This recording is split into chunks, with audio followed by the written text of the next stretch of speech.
Assalamualaikum warahmatullahi wabarakatuh. Kali ini saya akan memberikan tutorial bagaimana cara membuat database dengan menggunakan XAMPP Control Panel. Di sini kita akan membuat sebuah database yaitu tentang perpustakaan, yang dimana di perpustakaan ini nanti databasenya bisa kita inputkan atau kita masukkan data berupa data-data yang ada di perpustakaan. Untuk tutorial ini saya buat tutorial simple saja ya. Jadi tidak terlalu komplit, jadi bisa dikembangkan. Nah, sekarang yang kita perlu install adalah kita install aplikasi XAMPP ini. Untuk file downloadnya nanti saya sertakan di deskripsi untuk file ini. Tinggal di-download dan kemudian tinggal diinstal saja. Dan di sini kondisinya sudah saya install ya. Jadi kita langsung buka. Maka tampilannya akan seperti ini ya. Ada XAMPP Control Panel versi 3.2.4 ya. 3.22.4. Nah, sekarang kita jalankan atau kita start pada bagian Apache dan MySQL-nya. Nah, apabila tampil pilihan di bagian Windows Firewall-nya, izinkan saja ya. Setelah ini jalan semua, sekarang kita buka browser, mau menggunakan Mozilla ataupun Google Chrome sama saja. Di sini saya menggunakan Google Chrome. Nah, di sini pada bagian atas ini, halaman ini kita ketikkan localhost seperti ini ya, localhost php myadmin. Seperti ini, kemudian tekan enter. Kita tunggu dulu. Nah, sampai ada tampilan seperti ini. Nah, ini adalah web servernya. Di sini kita akan membuat sebuah database. Kita klik saja database di sini.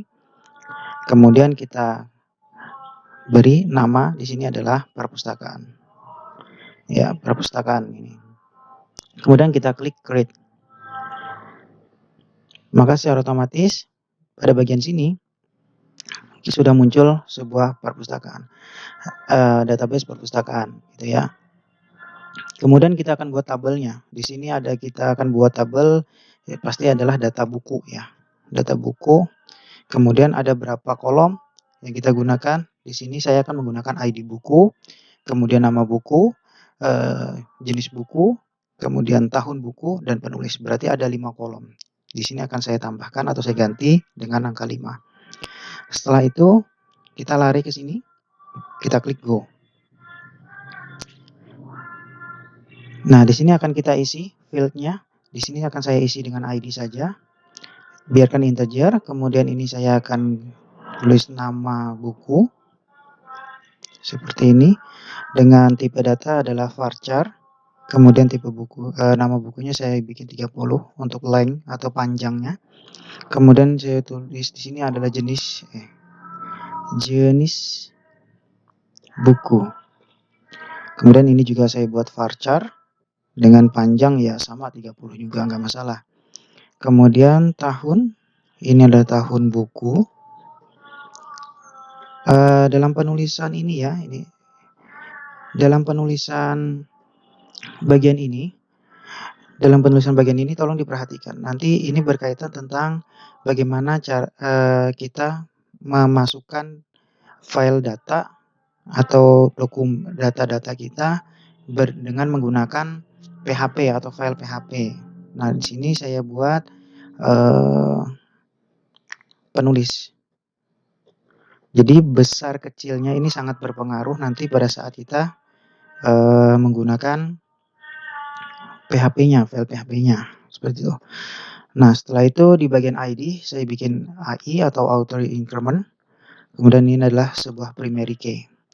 Setelah itu kita scroll ke bawah. Kemudian kita save. Nah, maka di sini terbuatlah sebuah tabel yang di dalam database perpustakaan. Tabelnya adalah buku. Di sini saya akan menggunakan dua tabel, yang dimana tabel buku dan tabel user. Artinya nanti user lah atau admin lah yang akan bisa melakukan pengeditan. Kalau untuk yang di luar nanti hanya ditampilkan data-data saja. Di sini saya buat tabel baru.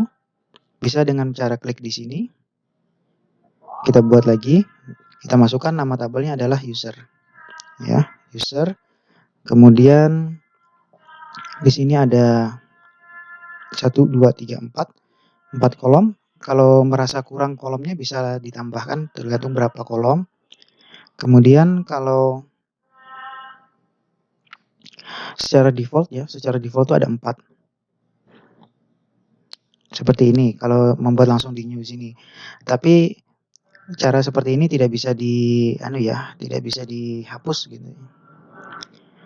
Jadi kita tidak bisa menentukan berapa jumlah kolomnya. Lebih baik jangan di sini gitu ya. Kalau jumlah kolomnya kurang dari 4. Tapi kalau standarnya biasanya 4 gitu. Di sini saya ingin hanya menggunakan 3 saja, yaitu ID, username, dan passwordnya saja. Jadi ini kelebihan. Kemudian saya buat di sini dulu database perpustakaan. Nah, di sini saya buat tabel baru.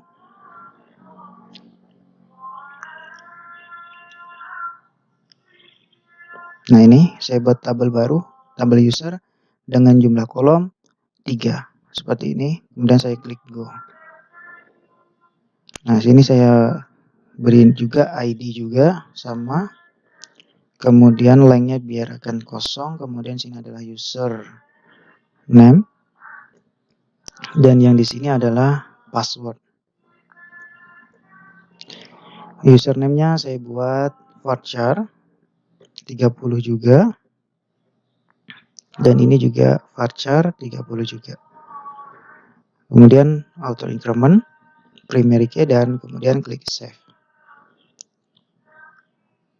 Nah, di sini kita sudah membuat dua buah tabel di dalam database perpustakaan. Ini ya, ada 2 buah tabel. Ini ada 2 tabel buku dan tabel user. Oke, demikian untuk tutorial kali ini. Semoga bermanfaat. Nanti kita akan lanjutkan di video selanjutnya tentang bagaimana membuat file PHP yang bisa terkoneksi dengan database kita. Assalamualaikum warahmatullahi wabarakatuh.